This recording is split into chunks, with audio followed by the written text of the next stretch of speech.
Bismillahir Rahmanir Rahim. In the name of Allah, the Beneficent, the Most Merciful. I welcome you, dear viewers, to another in our series, Understanding the Qur'an. Assalamu alaikum wa rahmatullahi wa barakatuh. In this segment, in which we are looking at the interpretation of Surah Al Mulk, the 67th chapter of the Qur'an, we will be focusing on the third verse of the chapter. Bismillahir Rahmanir Rahim. الذي خلق سبع سماوات طباقا ما ترى في خلق الرحمن من تفاوت فارجع البصر هل ترى من فطور.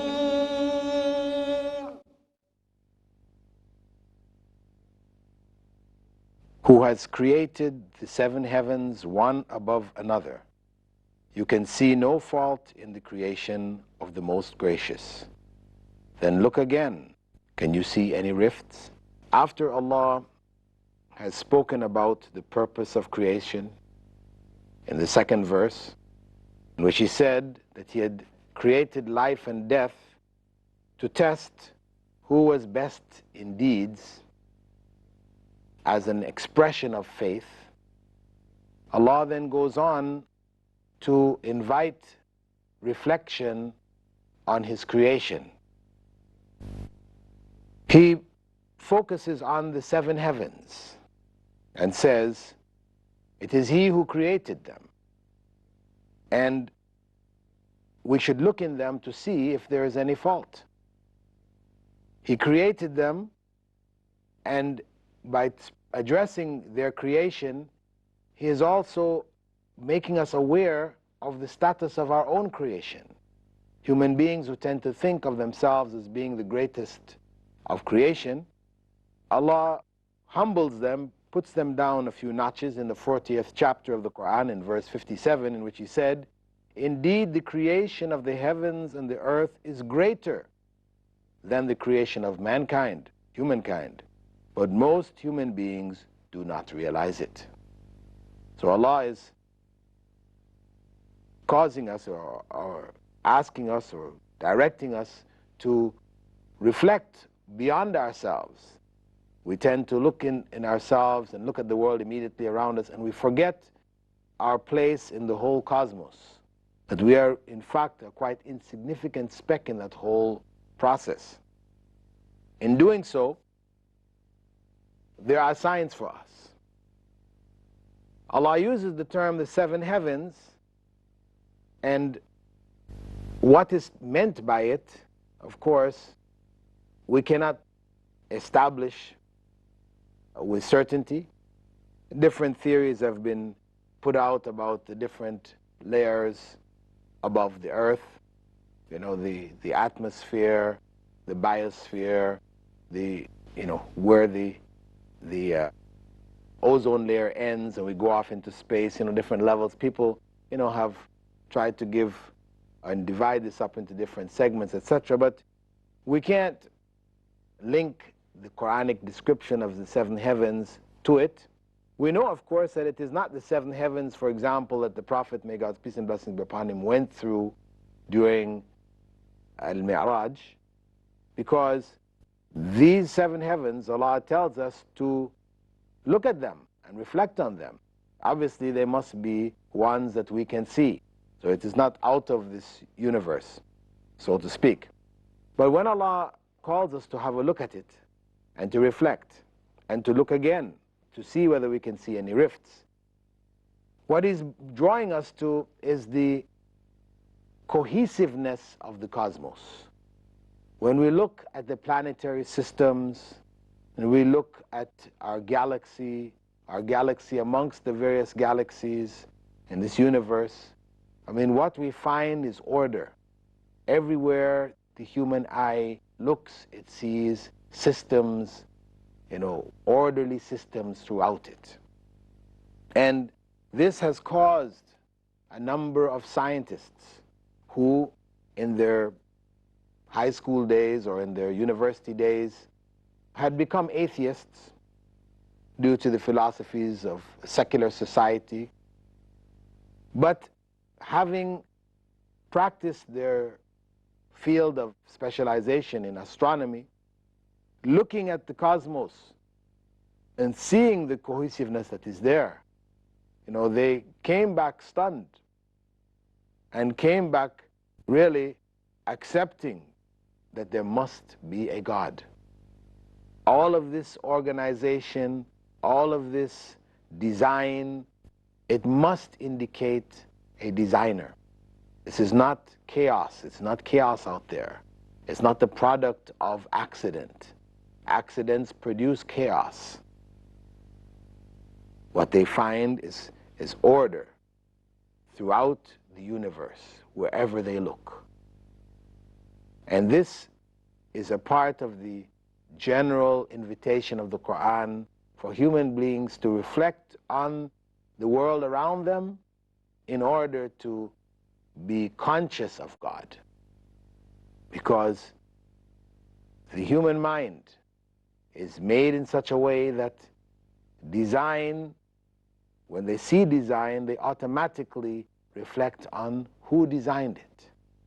When they see a footprint in the sand of a beach, they reflect on who walked there. They don't go to the accidental freaks of nature to explain things which are obvious design. This is their nature to do this. So Allah Most High, He invites human beings to reflect on the cosmos, reflect on the planets, the sun, their relationships, their movements, and then our solar system, the other solar systems that make up our galaxy, and how it's all in motion, and how the whole galaxy is moving through space, and other galaxies are out there moving with systems similar to ours, and there are links between them. All of this points to a creator. And this is the purpose of this advice that Allah gives human beings to reflect. Can they see any inconsistency? And Allah goes on in the verse following it, in verse 4.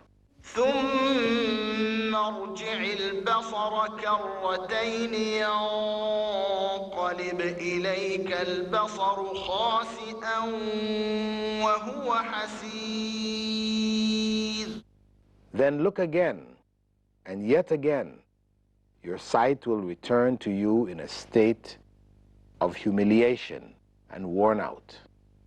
Allah challenges human beings to look over and over and over again. Don't just look one time or twice, but look a third time and a fourth time. Keep looking. See if you will find any inconsistencies there. There is no disharmony. Human beings, we know, it's natural that when we observe something, the first time you observe it, you might miss some details about it. So you look at it a second time, you'll find out some more details. A third time, again, some more. So Allah says, don't treat this any differently. Look at the sky, look at the heavens, look at the planets, etc. Look again, and again, and again. And you will come back humiliated and worn out. You who thought that you were so great and so mighty and everything was under your foot, you look out there and it'll just make you feel like a little speck, a little nothing in this whole universe. And you will be worn out. You'll be worn out because no matter how hard you try, how much time you spend at it, etc., you will not find any inconsistencies there. Even things like what are called black holes, which imply that there's holes out there in the universe, black holes. I mean, what is happening is that no light is coming from this area. A black hole is a hypothetical cosmic body of extreme, intense gravity from which nothing, not even light, can escape. A black hole can be formed by the death of a massive star, those of more than 3 solar masses, stars with a smaller amount of mass evolve into compressed bodies, either white dwarfs or neutron stars. So this is a theory that the astronomers have, that larger scale stars, which are like 3 times the size of our own sun, when these develop through stages, they reach a point where the pressure within them, the gravitational pressure within them becomes so great, they implode, they turn in on themselves, and even the light cannot escape this region. And this is their explanation as to what are black holes.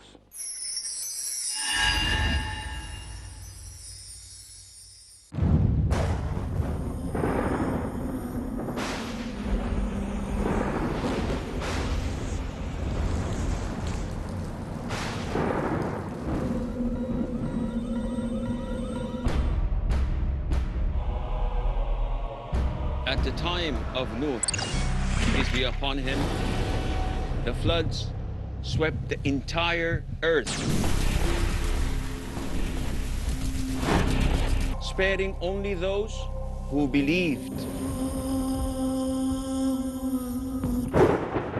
Today, floods of shirk, floods of innovation, and floods of desires and lusts are sweeping the whole earth. Al-Imam Malik ibn Anas of Medina said that the Sunnah is the Ark of Nuh. Whoever boards it is saved, and whoever refuses is drowned and is doomed forever. Join me in Al-Arba'in al-Nawawiyya, the 40 hadith compiled by Imam al-Nawawi. Join Asim Al-Hakim in Al-Arba'in al-Nawawiyya every Tuesday at 11:30 p.m. Saudi Arabia and 12:30 a.m. UAE on Peace TV. الحمد لله رب العالمين الرحمن الرحيم مالك يوم الدين إياك نعبد وإياك نستعين اهدنا الصراط المستقيم صراط الذين أنعمت عليهم غير المغضوب عليهم ولا الضالين آمين. Taraweeh, next on Peace TV.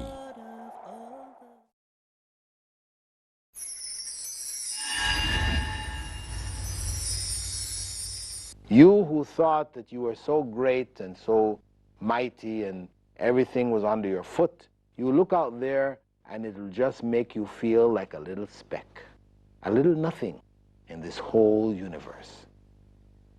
And you will be worn out. You'll be worn out because no matter how hard you try, how much time you spend at it, etc., you will not find any inconsistencies there. Even things like what are called black holes, which imply that like there's holes out there in the universe, black holes.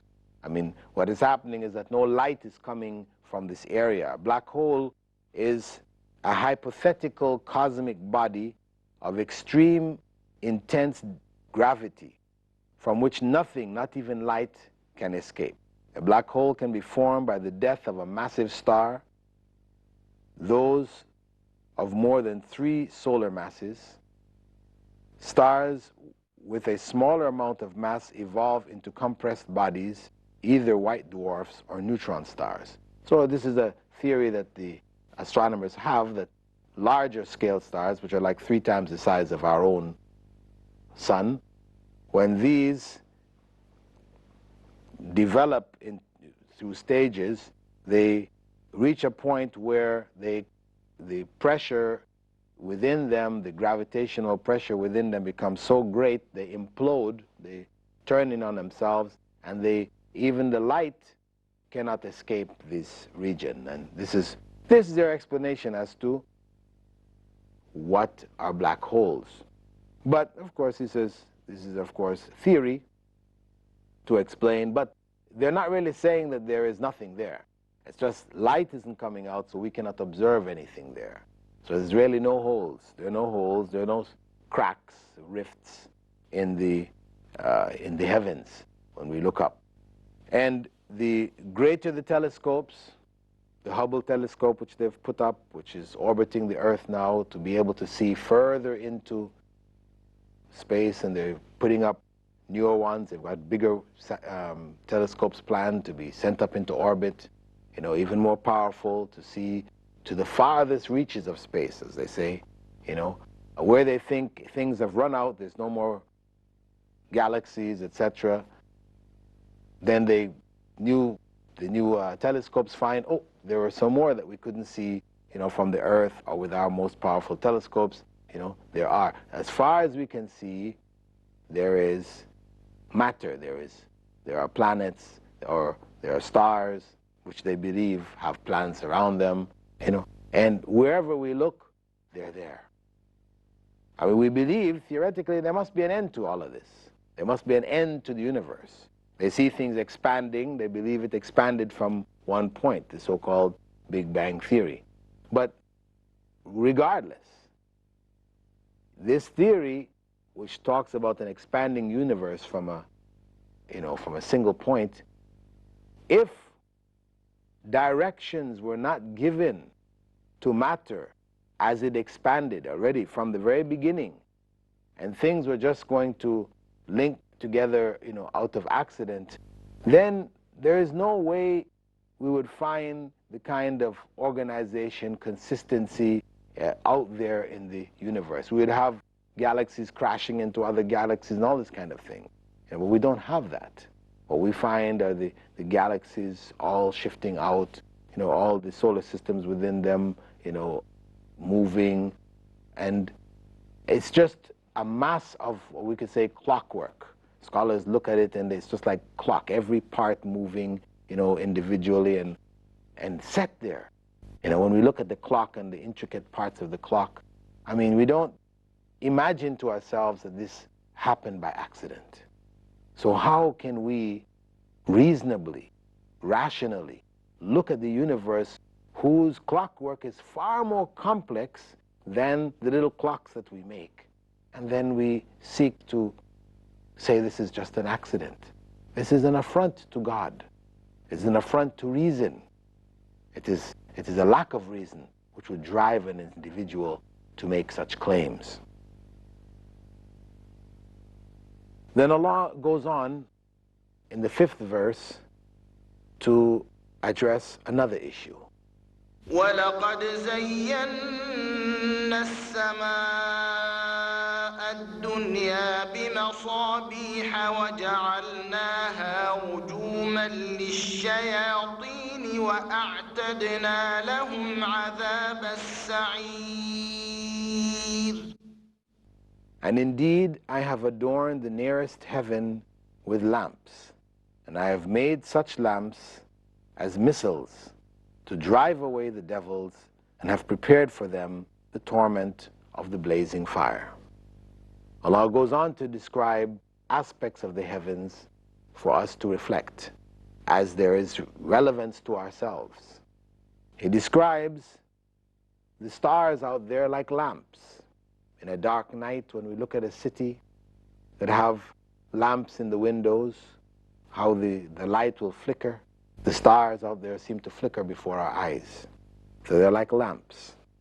Allah describes them, they're sources of light. And He says some of them have been designed as missiles or missiles to drive away the devils. Now He's speaking about a phenomena which is taking place in the universe, which is not observable to us. When we look out in our telescopes, we don't see devils being chased away by missiles.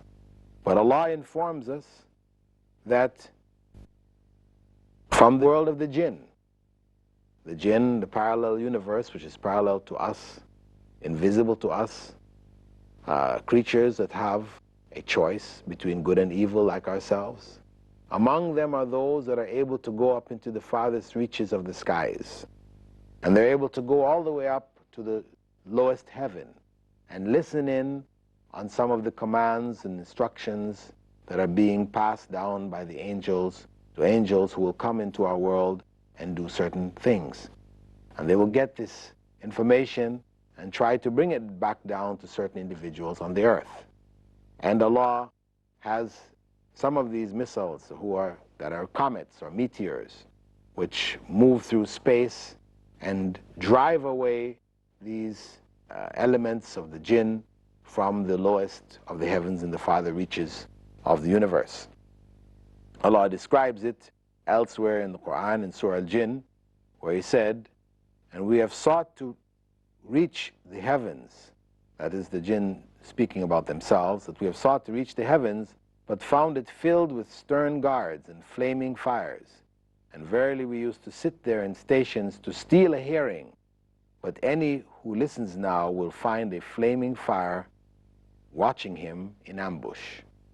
And in Surah Al-Hijr, we also find, and that is the 15th chapter, verses 17 and 18, Allah is saying, "And indeed we have put the big stars in the heaven, and we beautified it for the beholders, and we have guarded it from every outcast devil, except him that gains hearing by stealing it.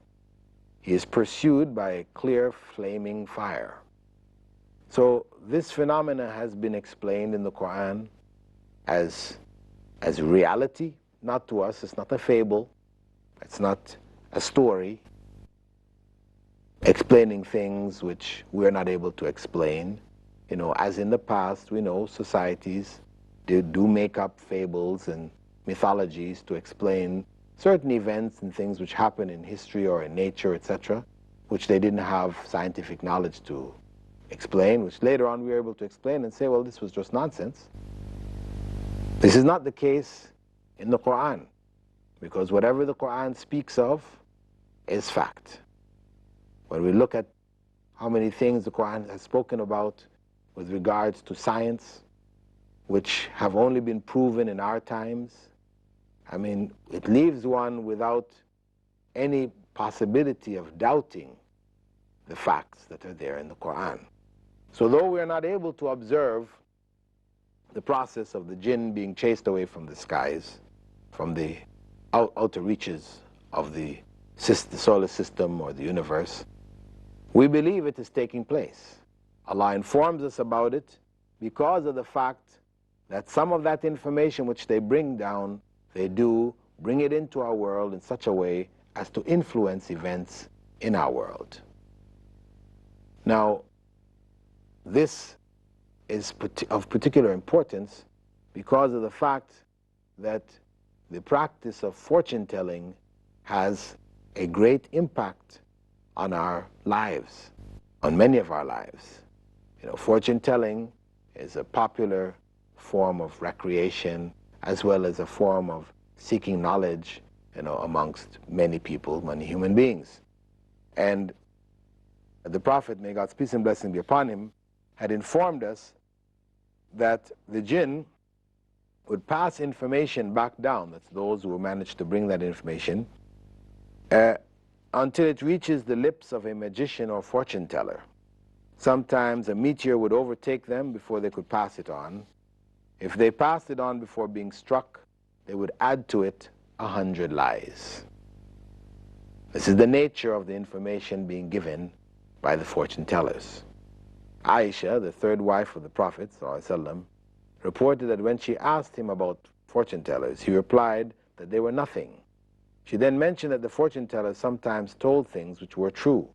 And the Prophet ﷺ said, that is a bit of truth which the jinn steals and cackles in the ear of his friend, but he mixes along with it 100 lies. So, fortune telling, which is on a level where the information conveyed is accurate, this involves dealing with the world of the jinn. Of course, you have fortune tellers who just give general information, and that information has a certain amount of truth to it because they're generalities, you know, you're going to get married, you're going to travel, these type of things.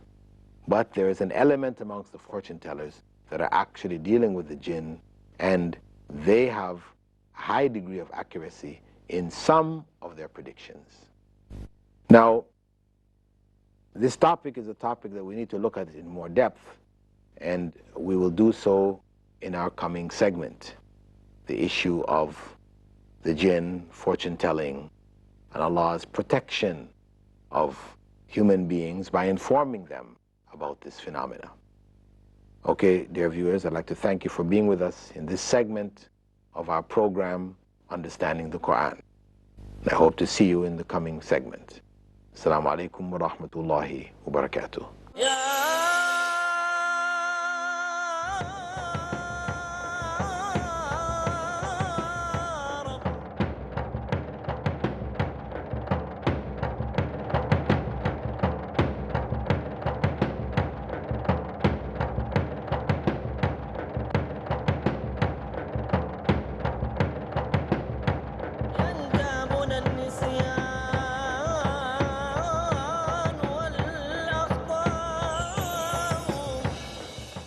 Assalamu alaikum. I'm Ahmed ibn Saifuddin. You're watching Peace TV, the solution for humanity.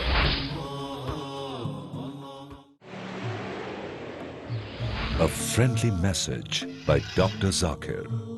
The fastest growing religion in the world.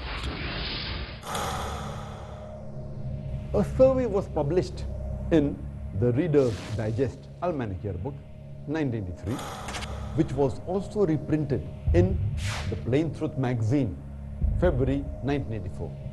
This survey gave the statistics of the increase in the percentage of the major world religions in a span of 50 years, from 1934 to 1984. The religion which increased the maximum at number one position was Islam, which increased by 235%. Christianity, only 47%. Which war took place between 1934 and 1984, which forced millions of people to accept Islam? Which sword was used? According to the latest statistics, today, the fastest growing religion in America is Islam. The fastest growing religion in Europe is Islam. The fastest growing religion in the world is Islam. Which sword is forcing tens of thousands of Americans to accept Islam? Tens of thousands of Europeans to accept Islam? Millions of people in the world to accept Islam? Which sword? It is the sword of Islam, the sword of peace, the sword of truth and wisdom, which gives the solution to the problems of humanity. Peace TV, the solution for humanity.